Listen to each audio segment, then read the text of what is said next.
מתחיל באזור בבטן שתמיד ממשיך לנשום. זה מתחיל ממני וממשיך אליך גם.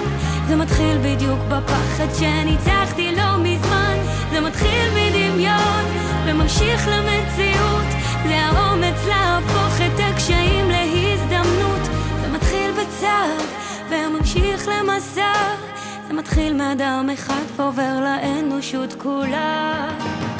יש 1,000 אנשים ולכולם דעות, 1,000 מתלבטים אם לחיות או להיות סתם בן אדם.